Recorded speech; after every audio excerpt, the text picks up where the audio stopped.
Alright, and as you can see here is Transformers Armada Starscream. Now in terms of accessories, you get his regular wing sword. For those of you that don't know, in the show he would actually remove one of his wings and turn it into a sword. As you can see here, it's a separate piece, because you know the whole gimmick would have probably been a lot, and you just have one here, and obviously you just peg it onto his hand and you can have him like that. The other accessory, which is actually pretty cool, is the Star Saber, which as you can see may look kind of weird to you because they got these weird like designs on it, but that's because this is actually made up of 3 mini-cons and they were airplanes. I'm pretty sure all of them were airplanes. I might be wrong. Maybe this one isn't, but they were made up of mini-cons, and that's why you see there's this design here of just a couple of planes, as you can see, and that becomes a Star Saber. Now, of course, a complaint that a lot of people have with this is that it's pretty small for like this really powerful sword. You can see here his wing, and then here is the Star Saber.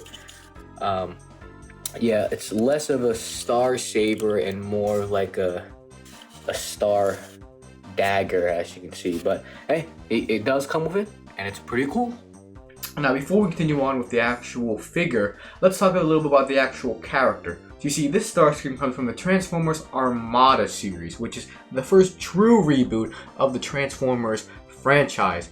And while it has a pretty mixed reception due to the animation era as well as dubbing eras, I'm one of the few people that actually enjoy the series. Heck, I would even say love the series.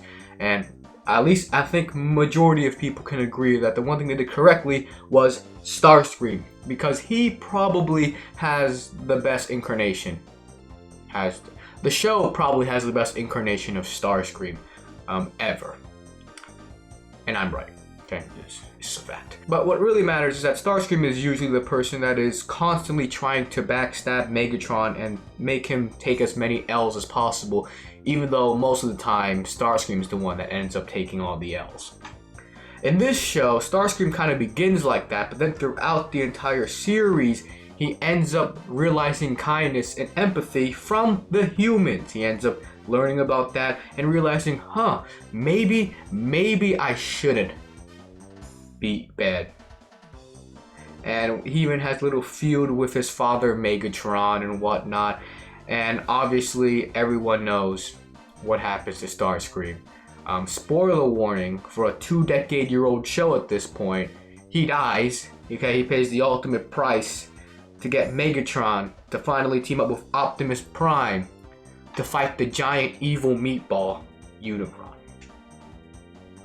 At least that's how I remember it. Anyway, now let's go on with the figure review.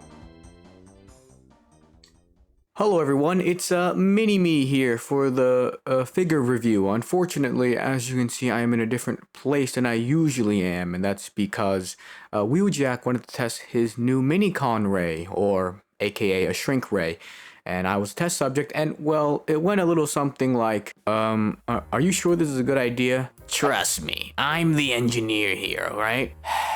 Alright, if you say so. Exactly. Now hold still. And it worked too well, in fact, because now I'm stuck in this even minier Mini-Me form. So, at least for this review, I'm going to be stuck on the floor here as Wheeljack hopefully is able to bring me back to regular size. But anyway, onto the actual review of Transformers Legacy Armada Starscream. Now the figure looks great. It looks like Starscream popped out of the TV screen and into plastic form. Now by default, the thrusters are on his back. However, you can move it so that it's more accurate to the show by placing them on his shoulders. Just make sure to move the red flap down to clean up the back a little. One thing to note is that if you're transforming him back where you want the thrusters on the back again, you have to actually move the red flap first before you move the thrusters. For some reason, it just won't move if you don't do that first. Now the head sculpt, I love it. It just screams Armada Starscream. And overall, the figure is just really impressive how they were able to capture the likeness of the show. It really just goes to show you how far toy engineering has come. And if you have the Armada Megatron from Legacy, man, they just make a great pairing. Megatron, you coward. Face me. Dual wielding now always, Starscream. You've been watching too much of that anime the humans made. Megatron, shut up. Sword Art Online is a masterpiece. You see, I don't even understand what you're saying anymore. I'll have to put you out of your misery. Don't you think that's a little overkill, Megatron? And on second thought, I'll just return back to my post. Now, articulation and posability wise, he has way more articulation than I thought he was going to. He can bend over 90 degrees with his arms and knees, which is fantastic. His head has crazy good articulation. He even has ankle articulation with a pivot and a tilt, which is incredible. And for his character design, he still has a waist swivel. That's crazy. And that also means you can put him in some pretty incredible poses as well. Now, while he doesn't have a mini-con, he does have his mini-con gimmick, which means that you can give him his death rays. However, a problem with the figure, and it's a major one, is that for some reason, his thigh swivel, if you swivel it too much, it'll just pop off. And this is for both legs, which is really unfortunate because when you're posing him, he's really fun. He has all this articulation, and then all of a sudden he has no legs. But since they're on mushroom pegs, you can just pop them back in pretty easily. Now, transformation for Starscream is simple, but pretty fun. Really, the only things you have to be careful about is when you're transforming the cockpit into plane mode, if you pull it up too far, you actually unclip a separate piece, and to basically clip that piece back in, you just have to reposition the cockpit how you would in robot mode. Another thing is that his legs are a little finicky to transform, but they're not too bad, and overall the transformation is pretty fun.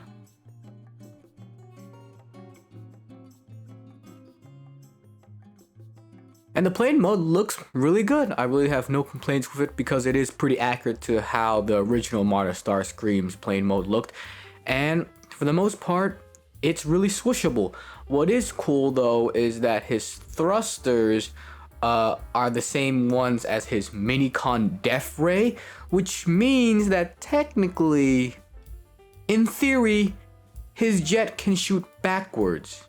So he's really good at reversing too. He also has a bunch of ports for weapon storage, just a load of them. So you have a bunch of options there. You even have one in the front so he can have the Star Saber as like a stabbing weapon while he's flying.